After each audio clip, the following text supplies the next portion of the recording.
conseiller, ndenge ba kopi mela au salaire. Qu'est-ce qui s'est passé? Ba ko changer mon ceux qui mandat ici.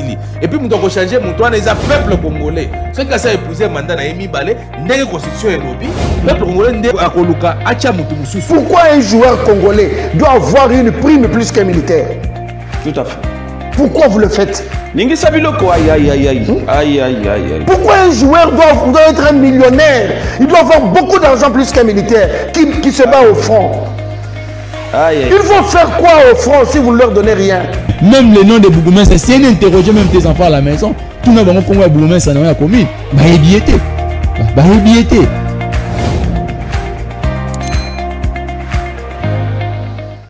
Mais yo, en tant que conseiller, ndenge ba kopi mela au salaire.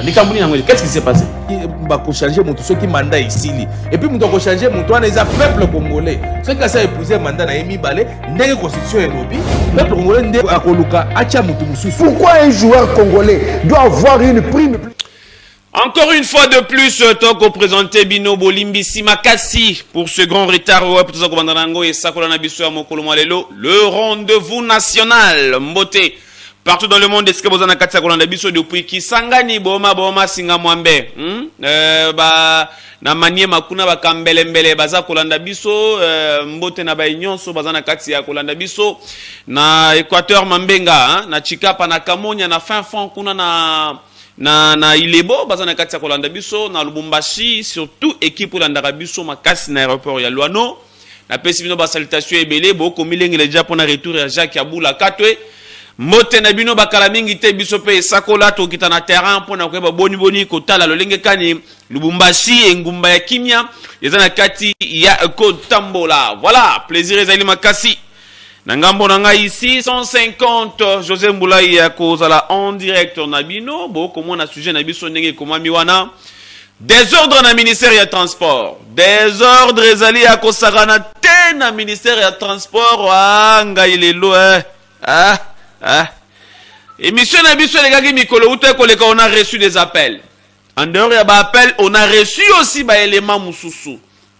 Wapi lelo tuke babon ko beta masolo nanga ina bino batu boko la nepso na banda ko boyoka makambo eza ko na ministère ya transport et pas wapi mwana mboka VPM Jean-Pierre Bemba Gombo azana kati ya kokumbela. Donc toko beta masolo ngo awa toko lobela likambo etali appréciation ya franc congolais ndenge za na kati ya ko ningana ndenge za na kati ya ko bina ye ko pesa bisengo na ba kongomani ebele ba ko mona franc ndenge za na kati ya ko zwa valeur na yango na tina na yango pe conseil économique et social et ebi bongo na osala communiquer moko to tangela bino yango awa pe to lobela susu mo muke likambo ya braquage hein we salimaki na Robank. Il y a rond-point Victoire dans la commune, il y a Kassavubu. Oui. Dans la commune, il y a Kassavubu, c'était hier. Ça a pris presque toute la journée. Panique totale, les Alaki, à niveau, il y a rond-point Victoire. Circulation, les Alaki, il y a Mame. Tokolobelango, moi, Moukéa, Wamena, le Lenge Moussous. Parce que, polémique, ils ont un katsa komata, Makele, ils ont un katsa komata sur la fille, wana, la dame, wana, honorine, ceux qui honorine, Oyo, Bakangi, Kangi, wana, donc, ils ont un katsa komati, sa makambe, belé, mengai. Na ouais, les révélations, Moussous, concernant moi na moi suana ya criminel obachaki maboko puis na siko na ngonde tokota na dossier na biso etali ministère ya transport pe voya communication moi na mboka Jean-Pierre Bemba Gombo azana kati ya kokumbela chomo na msezali ya kofungwa mame nanu to bandiko mabapel te en attendant to mabapel. Je crois que tout le langage moko na régie ba côté les bisona nous communiquer ils allaient communiquer de presse justement oui communiquer de presse où ils allaient côté l'appréciation en franc congolais où ils allaient bongo signal positif pour na économie pe pouvoir d'achat na République démocratique économique et sociale la République démocratique du Congo ils allaient bongo quoi informer opinion publique que ils allaient kolanda de près. Attention sur particulière évolution y a récente situation économique et sociale ya mboka Congo ezali bongo marqué na appréciation notable ya franc congolais monnaie nationale na biso oyo wapi évolution favorable oyo ezali ndeko uta bongo na ba mesure ya politique monétaire oyo ezali adopté na Banque centrale du Congo na nzela ya ba instruction oyo son excellence monsieur le Félix Antoine Tshisekedi Tshilombo, président de la République, pas chef de l'État, ayebaki bongo na kopesa bon oyo ezali ba réponse, il y a na déséquilibre conjoncturel oyo ezali provoqué par un excès de liquidité na kati ya système bancaire. Conseil économique et social, ezali pe ko saluer évolution favorable oyo wapi esengelaki ezala ba retombée positive tant direct qu'indirect dans ensemble et économie nationale pe appréciation actuelle ya franc congolais ezali nde bongo facteur économique favorable pona bandaku topé ba entreprise mabota topé l'état congolais, hein, topé l'état congolais. Cette évolution ezali ko expliquer à travers ezali bongo expliquer na nzela ya formule classique ya croissance économique. PIB égale C plus I plus G plus Ndi Niboza komona ngwana. Kasi na premier point boye bako na communiqué oyo batalisi ke hausse ya pouvoir d'achat na ba ménage. Ezali nde bongo ko valoriser franc congolais. Ko valoriser valorisation ya franc congolais induit que les produits importés coûtent moins cher. Donc ba prix ya denrées alimentaires, ya ba produits pétroliers, pe ya ba biens ya consommation et ko kita. Eko kita wana, eko kita voilà. Oui, précise, ezali bongo nde précise na kati ya communiqué. Ba prix wana eko bongo na ko kita, eko permettre na congolais nyonso aye ba bongo na ko somba avec moi revenu moko ya malamu, hein, ako somba pe na revenu moko ya malamu. Situation oyo ezali bongo nde ko stimuler consommation intérieure, moteur principal ya croissance. Na deuxième point, ezali bongo un effet d'entraînement sur les investissements. L'augmentation de la demande intérieure pousse les entreprises à investir davantage pour répondre à cette nouvelle demande. Donc, yango ezali bongo traduit par plus de production, peu plus d'emploi, peu plus de dynamisme économique. Na troisième aspect, ezali bongo na impact maîtrisable sur les finances publiques. Même si l'appréciation peut temporairement réduire la valeur en francs de recettes publiques en devises, cette diminution sera compensée par trois mesures. Mesure à Liboso, les alibongo suppression des allègements fiscaux accordés en 2024 aux importateurs et pétroliers générant de nouvelles recettes. Mesure à Mibale, les alindé bongo augmentation et volume et activité économique grâce aux investissements privés. Mesure à Misatou, et vous allez bongo reprise, il y a exportation, il y a cobalt soutenu par la hausse, il y a prix, il y a prix internationaux. Par ailleurs, la stimulation de l'activité économique par la consommation engendre une augmentation des recettes fiscales indirectes et directes, ressources qui peuvent être réinvesties dans les infrastructures publiques, favorisant ainsi un cercle vertueux de croissance inclusif. Quatrième aspect, des exportations solides et des importations moins chères. Produits congolais exportés, cobalt, cuivre, or, sont vendus en devises. Dans les côtés Kamabon, on a devises. Ainsi, l'appréciation de la monnaie nationale n'affecte pas négativement les recettes d'exportation. Parallèlement, les importations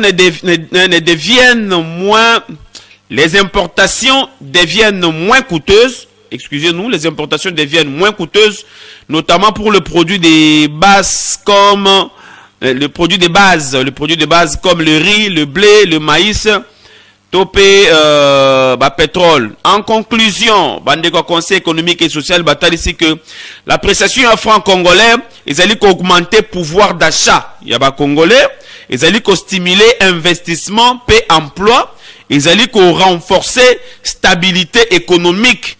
Ils allaient alléger coût, il y a vie, il y a population.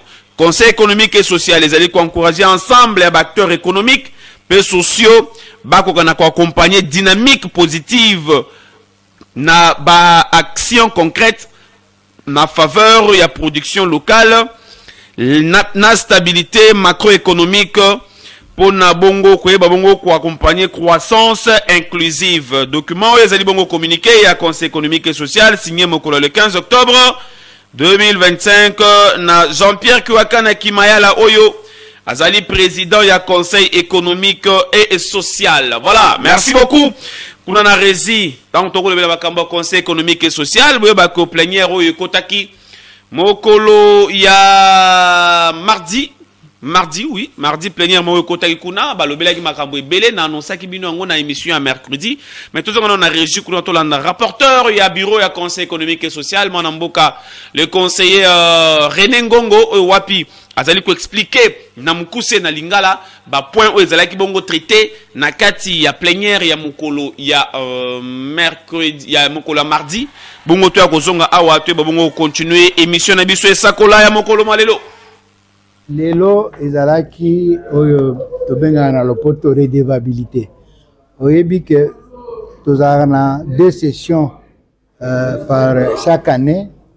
Session liboso ebandaka na avril mai et puis ya mibale ebandaka octobre neti lelo na octobre novembre. Na katikati ya ba période mibale ezalaka période tobenga na lopoto intercession. Na période wana ba conseiller bazaka sur terrain mingi bazo travailler d'arrache-pied dans na ba commission na bango. Sikoyo bango bazo travailler bureau pe ezo sala msala.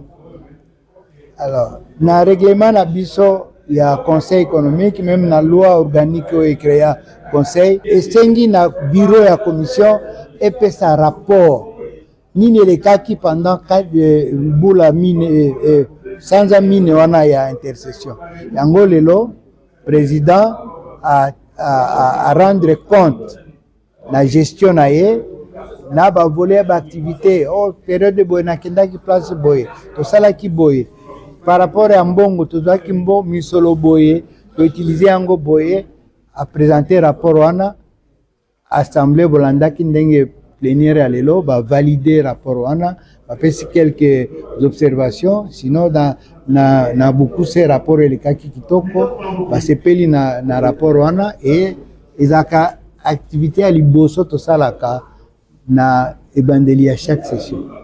Justement na période wana kaka ba commission bazo sala misala. Tozaka na commission cette commission oyo salaka misala na bango siko chaque commission koya ko présenter pratiquement chaque commission a na ba projet peut-être misato environnement a na projet mine éducation a pratiquement na projet misato nyonso wana bakaya ko présenter soki nakolo bana beaucoup c'est environnement bazo lobela mingi makambo ya etali redevance misolo ye kenda na secteur ya minéré denini misolo wana iko bongisa via ba population surtout na ba zone oyo bazo exploiter ba minéré na biso projet msusu ndenge nini toko gérer de manière durable makambo ya ba déchets et puis en français la gestion intégrée des déchets makambo recyclage et puis proposition ya commission Cernat wana bazo linga ba proposer ba outils de gestion ba manuel ba bongisa ba book moko eko aider ba eko salisa na ba commune na ba territoire na ba ville den toko gérer ba déchets commission santé affaires culturelles bazo pe na programme na bango ba ki ya éducation bazo salam kitoko ya enseignement ya histoire na Congo enseignement na place ya histoire na mboka na biso moni ba mso azokola ba ibi histoire ya mboka na biso te bango ba kolobela biso importance ya enseignement. Donc chaque commission ECOFIN bazo sala analyse ya makambo ya mboka ote musolo oyo ba changement ya ba prix bazo réfléchir to bakosala finalement proposition à plénière comme den to toko appuyer gouvernement na ba avis na biso po to wana ya dollar ekiti et continuer ko kita et puis to stabiliser yango et bando changer te. Donc voilà quelques idées à la commission. Chaque commission est dans le dossier na bango. Prochainement, peut-être au Kolobana, le président de la commission va limbolabino makamunyo sejo le Kanaba. Le rapporteur, il y a bureau, il y a Jean-Pierre Kiwakana, il y a le conseiller René Ngongo. Ouais, puis il y a coupé sa synthèse, hein. Quand même, il y a plénière, il y a mardi. Vous voyez que mardi, en gros, Jean-Pierre Kiwakana, on a éclairé l'antenne à conseiller, belé, on a tout na question, on a étalé administration, secrétaire général Azate. Heureusement aussi, ouais, heureusement. Après, éclaircissement, Jean-Pierre Kiwakana, l'obaki, en gros, jour, on a l'obaki qui pouvoir il y a qu'on nommé secrétaire général na mutu il y a administration conseil économique et social ils allaient qu'on revenir na yété mais lui au moins les règlements ils allaient couper ses pouvoirs il y a qu'on désigner un intérimaire et intérimaire wana yé le rôle la tata alobaki na ba directeur oyo bazaki na kati ya conseil oyo na kati ya administration ya conseil économique bami pona bango moko ba pona mutu moko oyo yé singelaki a désigner le rôle intérimaire mais Nzambe, le roi Sala rappelle le chef de l'État, Félix Antoine Tshisekedi Tshilombo, a pris une décision pour nommer un secrétaire général près na Conseil économique et social, monsieur Jean-François Napoléon Bondekwe. Hein? Jean-François Napoléon Bondekwe, bienvenue. Pe Moussala Malam, monsieur le secrétaire général.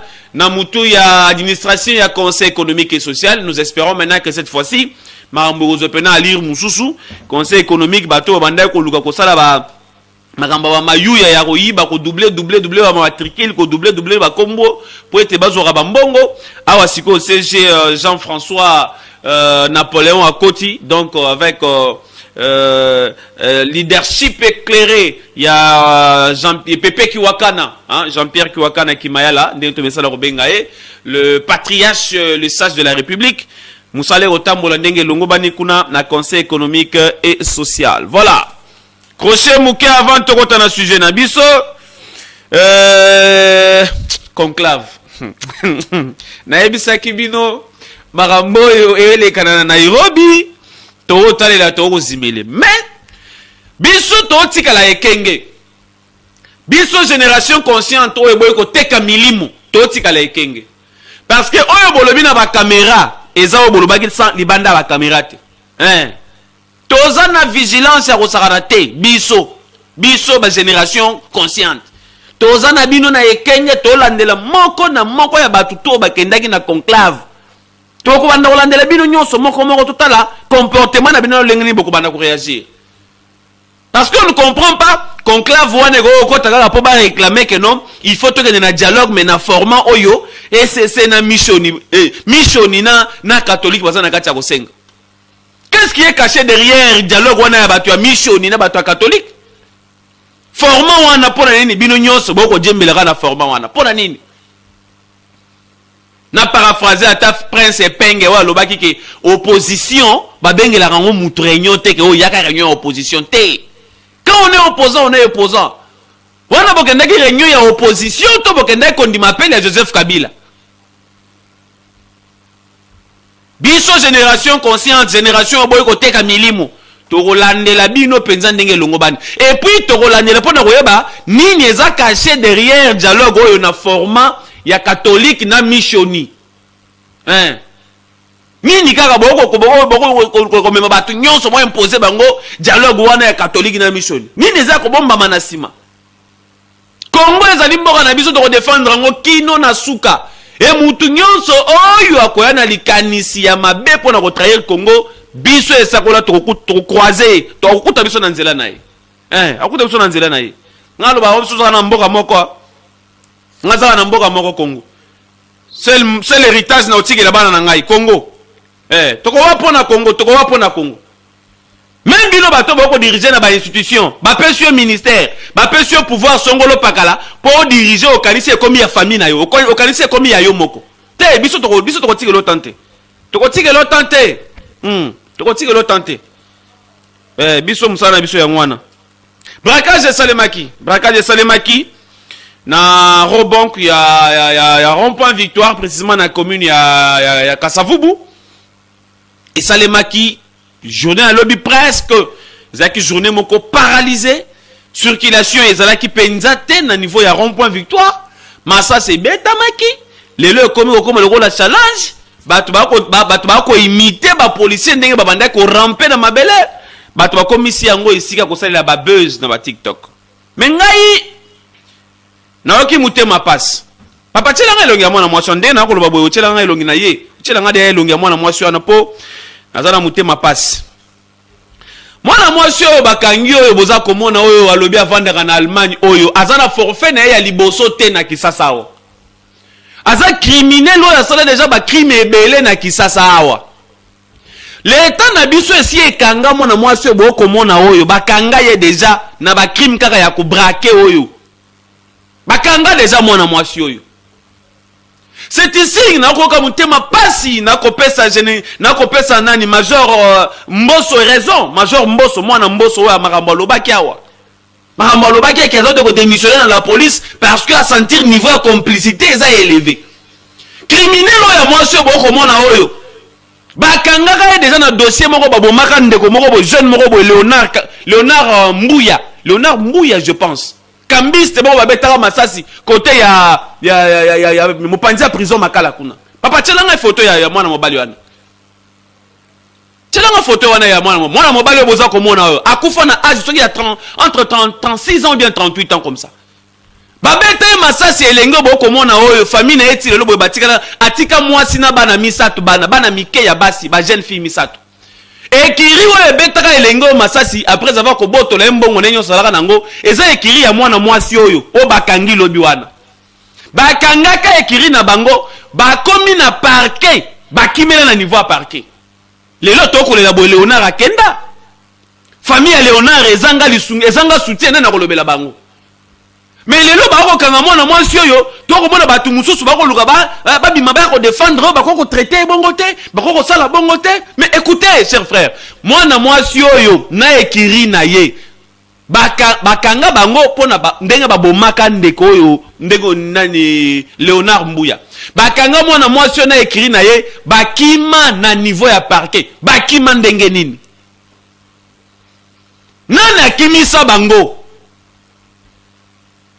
Allez-y comprendre makamundeni les ana katsa kosalema.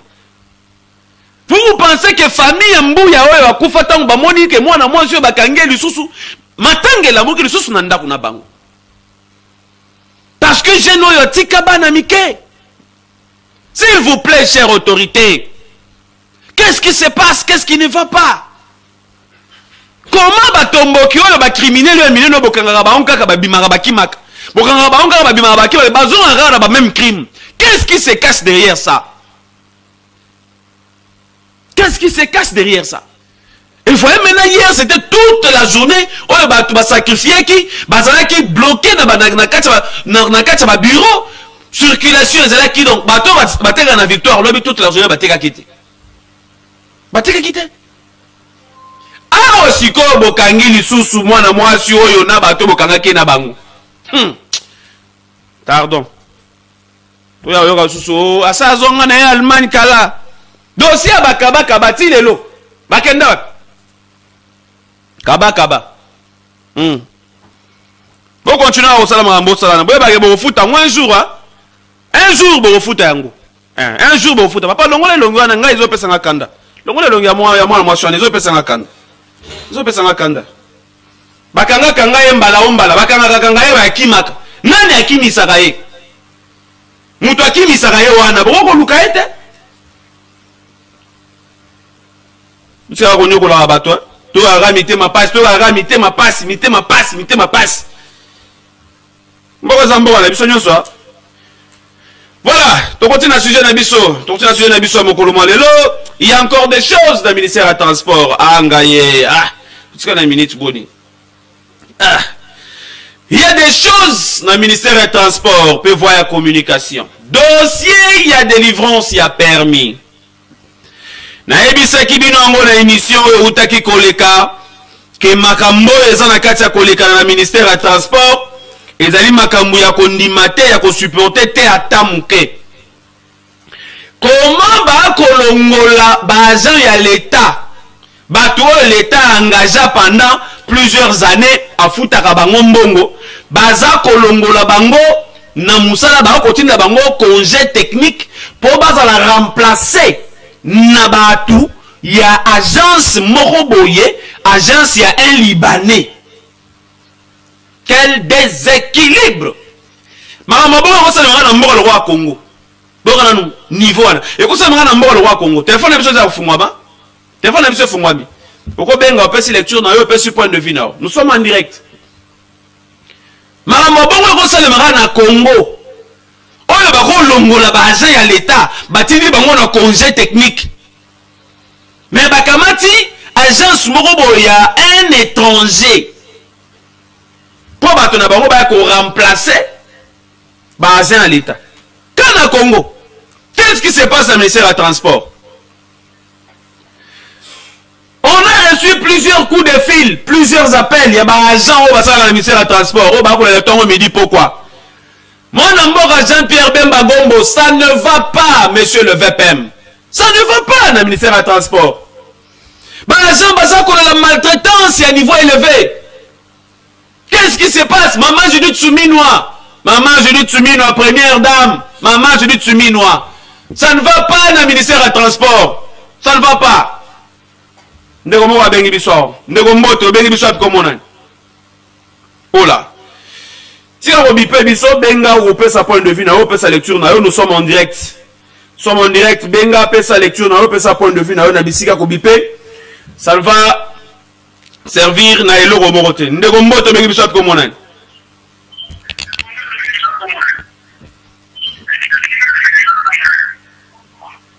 Allô?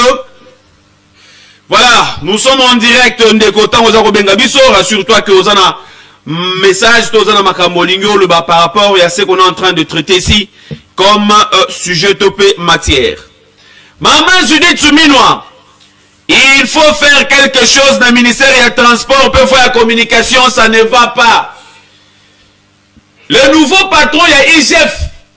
Qu'est-ce qui se passe? Qu'est-ce qui se passe, papa? Comment est-ce que inspecteur la Siko ya Isef, comment le sonne?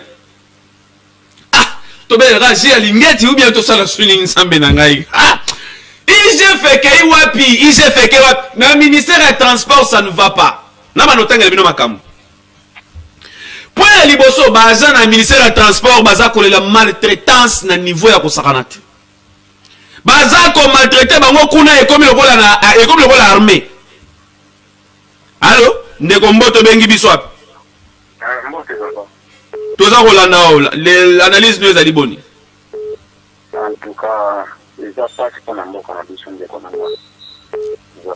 le moment Makassi, s'il vous plaît.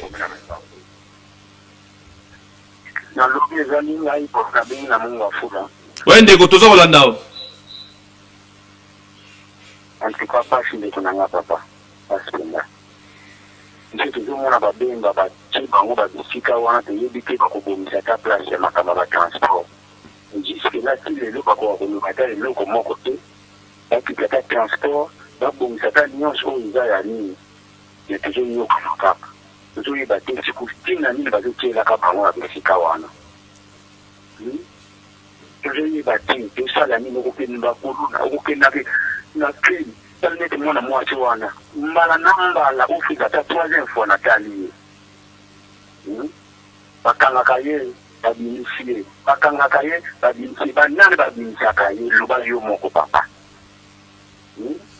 okosuka wapi na mboka na biso soki bamikonzi bango moko bayeli baproblème na bango basalaka to te olobani merci en tout cas papa pasika na motema eloba yo tozonyoka makati yokaka pasi na mboka na biso biso moko tobotani nango merci en tout cas mpona prévi mokonzi en tout cas Félix Tshisekedi alukela biso solution moko mpenza oyo ezala malamba biloko nyonso ezala esuki bapaka bango ata na mai ndenge mobutu asalaka bavade na te bango na contener toke bwaka bango na mai eke bakufi merci papa merci.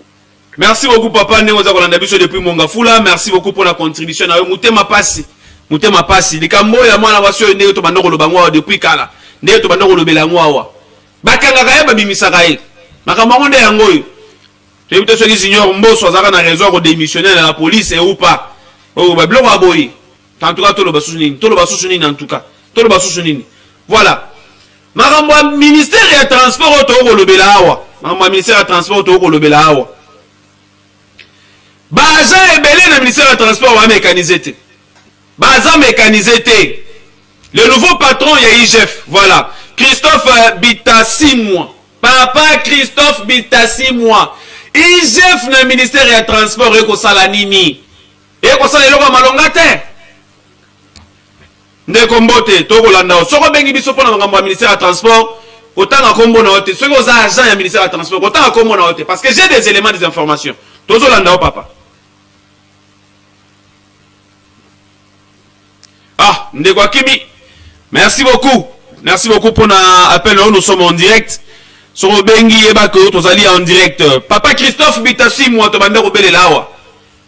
le nouveau chef, il y a IGF. Il y a, ça ne va pas au niveau du ministère et transport, peut voir communication. Surtout dans le dossier où l'État a permis. Non, mais c'est le quoi. Non, mais c'est le quoi. En dehors de l'agent mécanisé, l'agent baléri, babengi, c'est élément. Prix moi, l'agent va toucher à 240 000 francs. Montagne sur frère fonctionnement qui est là, mais pas agent qu'on a offert à 240 000.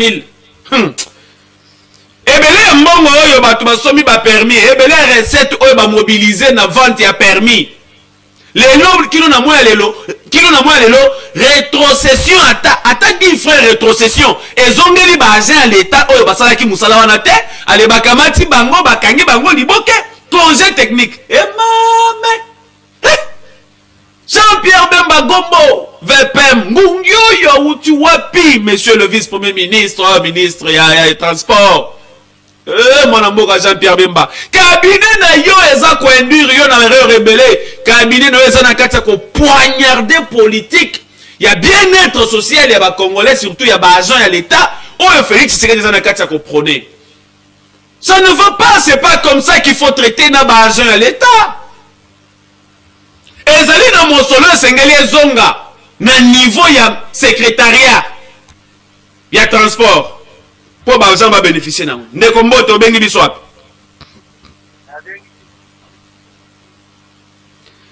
loba makasi ndeko bengi biso wapi s'il vous plaît arrêtez de nous appeler sur oyebi kozana crédité ko benga biso te sur oyebi kozana crédité soit comme un message to kotanga message pour nous faire passer idée na yo. Mbongo oyo sengeli ezonga rétrocession ya musala oyo bandeko babande ko sala ya ko tekisa ba permis. Mbongo ya rétrocession oyo sengeli ezonga na secrétariat général. Ezonga rato ezonga raté. Au jour d'aujourd'hui le CG ya ministère du transport azana difficulté makati ya ko fonctionner. J'aurais appris qu'il a été grondé. J'aurais appris que CG a qui ba blâme pourquoi parce que ba makambo biso to lobaki awa ba ko kanisa on dirait to zwede wana ba canal moko au niveau secrétariat. Chère autorité, vous êtes ministre, c'est parce que batouana bazawana. Ne cherchez pas à commencer à menacer les agents que non, mouton yaza ko bimisa ba information na soki na yoki ye, o na robenga na ye, o ngai na za militaire. Non, papa. Non, non. Il ne faut pas chercher à intimider les gens, surtout période d'intimidation ici et les cas dans le là. Un agent à l'État mérite respect et traitement ya malam, chère autorité. Et ce qui est encore étonnant, c'est que le ministère du Transport, les syndicalistes, comment na bango baba, ba sous-souté, comment ba poche à l'autorité. Et agent baza abandonné na triste sur na bango moko. Oui. Il y a des agents dans le secrétariat, il y a des agents dans le ministère du Transport. Oh, il y a déjà 5 ans, 8 ans, il n'a jamais mécanisé. Et pourtant, le VPM, l'IAO, il y a un répertorié, il créer base de données, il mécaniser, il mécanisation, il met déjà l'administration. Mais qu'est-ce qui se passe dans le ministère du Transport? Qu'est-ce qui se passe? Qu'est-ce qui se passe? benga yebisinga ke surtout na ndolo esika ba ko zwela ba permis wana. Kota ba toilette na bango tala ndenge zali. C'est dommage. C'est dommage. 100 000 $, moko boye utaka na contrôle technique, mbongo rétrocession et yaka. 100 000 $, moko bimaka utaka na contrôle technique, pour être ego na servir na prime, pour na ba agent ministère de transport. Bazouaka ya l'autre côté. Qu'est-ce qui ne va pas? ICF a commis baba devant le ministère de transport. Qu'est-ce qui ne va pas? Et ceux qui te le bitent dans la bande, s'il vous plaît. On est Congolais, nous devons défendre l'intérêt à Bakongomani. On est Congolais. Et c'est nous qui défendre l'intérêt à Bandeko, nous sommes Congolais. Et vous, vous avez kamata Bandeko, nous sommes Congolais. Vous avez pour vous payer sa privilège na un Libanais qui a été chassé dans la gestion de vignette par Gentini Ngobila, un incompétent monsieur Marc Wana, ou une société a permis à conduire. Qu'est-ce qui est caché derrière ça? Qu'est-ce qui est caché derrière ça? Parce que dans la matière de récolte, il y a mon solo, il y a l'État. Et ça va au moins 4 étapes. Écoutez-moi bien. Dans la matière de récolter mon solo, il y a l'État. Et ça va 4 étapes. Étape, il y a l'ibosson, il y a constatation. Étape, il y a taxation. Étape, il y a liquidation. Et il y a sous la 4e étape, il y a bon paiement. Mais la politique qui est utilisée aujourd'hui, dans le dossier, il y a permis Oyo. Balongoli bandeko konadep, Oyo bazali kosala musala ya constatation, pour identifier qui est qui. Auti wapi, abotama wapi, aye kosala nini, permis eza kozwa yango pona nini, avandaka wapi, ba détail wana nyonso service bande kosala yango za service ya constatation. Mais le cabinet ya Jean-Pierre Bemba Gombo ebomi service wana ya constatation balongoli ba aza ya Conadep ya l'État batindi bango na congé technique pour ba remplacer bango na service ya un Libanais wana. Makambo ya constatation eza lisusu te. Comment boko réaliser mbongo ya l'État? Comment boko zombongo oyo kokota na caisse ya l'État sans que constatation et salema? Qu'est-ce que vous cachez derrière ça? Solo, il y a détournement. Solo, il y a détournement dans le ministère des Transports. Et Papa Christophe Bitassi, moi. Solo, il y a détournement dans le ministère des Transports. Surtout dans Marambo, il y a permis de conduire. Mbongo ekoti belé. Mais service et taxation, babomi yango. Agence wana ya Libanais wana, société ya permis à conduire. Et yé ko remplacer bande konabiso ya Conadep. Mais ebomi siko e misala taxation. Ebomi misala ya constatation. Bango batili kaka même ata na musika muto boko ya kaka boye à remplir na kaka fiche. Oyo ba côté ka wana mbala moko aleki na capture bakange basali test maboko asali capture. Azule pe permis abimi. Donc même bato oyo baza banguna oyo baza na kati ya mboka oyo baza na kati ya na kisasa par-ci par-là baza pe na possibilité de trouver permis na minute oyo. Na minute oyo ba na facilité de trouver permis. Parce que certification ezali sous-souté. Certification ezali sous-souté mon mboka Jean-Pierre Bemba. Qu'est-ce qui ne va pas? Qu'est-ce qui est caché derrière ma démarche oyo? Qu'est-ce qui est caché derrière ma démarche oyo? Bonjour. Ata bolobi bogangi solution ezomarate pona nini? Bozoko sa population binomoko même makambu ya dollar batu bazo sepela ndenge ekiti mais biloko eza toujours likolo. Ndeko d'abord mbote ndeko sana katsa Rolanda biso. Je pense que makambu ya dollar outi koyoka document na tangi ya communiquer. Ya bande kwa conseil économique et social. Biloko ekokita. Biloko ekokita. Soko lobi to ko ganga to ko loba, mais solution ko zo mate, mais yeba ke sengeli kaka to loba. Soko lobi te e ko sala ka bongo. Soko lobi e ko changer pe. Tôt ou tard e ko changeaka. Faut ko sala na elika. E ko changeaka tôt ou tard. Bonjour papa, lobela biso pe likambo ya dollar pona nini mboka na biso e koki ko sala incapable ya ko kotisa biloko na transport. Je crois que la réponse est notre peu sandeko yope oyokiango. Merci beaucoup. Ndé vous en akatsa Rolanda biso. Ministère ya transport yango moko ezali incapable bazata na bus moko te ko mema ba agent bakenda ba musala. Vous pouvez imaginer? Ministère ya transport yango moko ministère ya transport ba agent bakenda ba musala na mbongo transport a poste na bango. Hey. Na mela na mai. Papa Jean-Pierre Bemba, na mela na mai pour maramboyo. Ministère ya transport mais ba agent bakenda ba musala na transport na bango moko.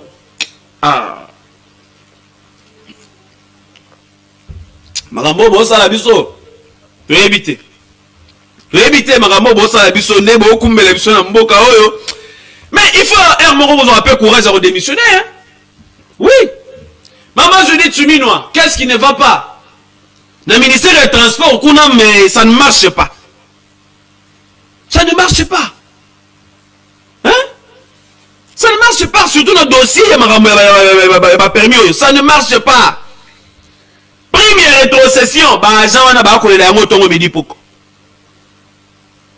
le ministère des Transports, ils ont pris à 100 000 francs. 100 000 francs. Un père de famille qui travaille pendant un mois pour gagner 100 000 francs à la fin du mois. Si vous avez un contrôle,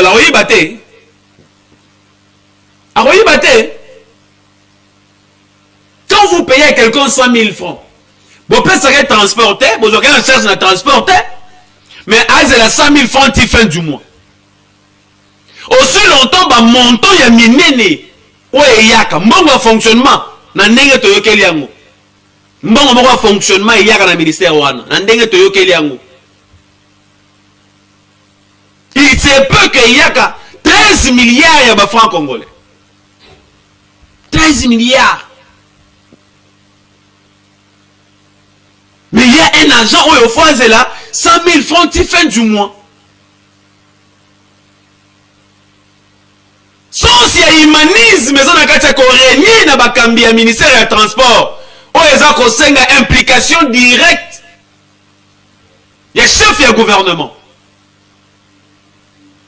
Maman, je dis, il faut diligenter une mission d'enquête dans le ministère des Transports pour savoir ce qui se passe. Dans le solo, il y a détournement, il y a mounene dans le ministère des Transports. Solo ya détournement ya munene. Et puis kuna okomeka kolobate soko me koloba bagangeli yo. Mais non. C'est l'administration publique et ça dit musala ya l'État. Ministère des Transports est armé. Et c'est ngeli ba agent ba se retrouver ba ça la peine ba posture nyon le quoi le ministère nyon sonné za na kati ya ko vivre ko fonctionner. Oyo eza ko kamu c'est ça que même ba syndicaliste kuna ba koma ba baba balobaka susu te. Et population agent kimele pa na biso po to kolobela bango. Réunion et kotaki ceux qui hier ou bien avant-hier na cabinet il y avait Bemba. Réunion et kotaki. Réunion et kotaki oui. On a appris que réunion et kotaki VP matomboka ki na kati ya réunion. Atomboka ki pourquoi ba information et bon na kati ya kobima. Et pourtant, Makambo, tout ça, pour notre bien-être, Yaba Congolais. Monsieur le vice-premier ministre Jean-Pierre Bemba Gombo, ministère des Transports, ils ont mérité mieux. Ministère des Transports de la République démocratique du Congo, oui, ils ont mérité mieux. C'est peut-être information comme la rayote, monsieur le VPM, mais tout ça sûr que comme la rayote. Chercher ya koluka koyeba pasi ya ba agent eza ko uta wapi. Chercher oyeba pasi ya ba agent ezali ko uta wapi. Comment expliquer que ministère na yo na munene na yango wana ata bus ya transport ya ba agent ezate na administration. Comment expliquer? Comment expliquer? Comment expliquer? Ndeko comme ce message. Bonjour ndeko biloko yokita mukolonini. Ya biloko bandi déjà okita. Biloko bandi déjà okita. Okalite carburant ekitaki. Biloko bandi déjà okita. Malembe biloko ekita nango tokosomba biloko na prix assez awa bakala mingi te moi ntango emataka mbala moko meko kita nango fe kitaka malembe pona bien être bato nyonso. Merci beaucoup ndeko grâce tokomoko na suka ya mission na biso. Ici pour clôturer je vais encore insister na beleli papa Christophe bita 6 mois. ICF oyo ekendaka na ministère ya transport bakomi bato ya kotalela na songe ya lisu. Parce qu'on ne comprend pas agent kuna na ministère ya transport baza na kati ya kolela recette ya munene oyo koti na makambo ya permis oyo kilo na moya lelo agent l'état ba ko futa mate bazeli rétrocession na bango et yete baye kolongola bango batindi bango congé technique na likambo ya kotinda bango na congé technique awa tobeli VPM ya travail et tobeli VPM ya fonction publique tobeli na ministre ya travail. Il faut faire quelque chose. Il faut chercher à parler avec votre VPM ministère des Transports. C'est anormal que ce bazin à l'État botinda bango congé technique pour remplacer bango na structure moko il y a un étranger et que ça le matin na moko na bango quand na moko na biso de sengele salem quand na moko na biso de zako salem pona nini makambo soni ya bongo s'il vous plaît papa makambo ya ba criminel oyo bakosaki population esuki ndenge nini tomona kaka mama wana ebongo ba misusu baza wapi yango ba corrompre bango ndenge mwana mboso alobaki que na mboka na biso corruption eza makasi ndeko na ngai biso toko menena no banquette pour topesa réponse na question otuni oyo les restes ba criminels ceux qui baza wapi tokopesa o évolution yango na émission na biso mokolo wa lundi na ngonga 12h. Bonjour tozali koyebisa na ba politique banso disparition ya ndeko John Pandu Bonolinoli, porte-parole et ensemble pour la République. Merci beaucoup ndeko pour le message na yo, au moins na tangi. Bakambi topé ba ndeko baza ko gérer ba service, ba koyeba bongo koyoka pour na ko lancer une recherche ya ndeko John Pandu ndenge bokomeli biso. Voilà, merci beaucoup. Et ça voilà yo komi na suka. Et ça voilà yo komi na suka. Ngai na bino tokuta na mokolo lundi na ngonga ya 12h juste tous allons en direct pour nous continuer mais dossier ministère du transport oyo ngai lundi na zoya na caméra na ngai na ndolo na koya na caméra na ngai na ministère na secrétariat et ministère ya transport kuna na ndolo pour na zo ba élément na ya kotandele bino ngwawa boye bandele nini makambo za na kati kotambola simba makambo wana ya transport makasi bozolo ba mes solutions ezo makate yango mbongo oyo ezala ya poche na bino ou quoi.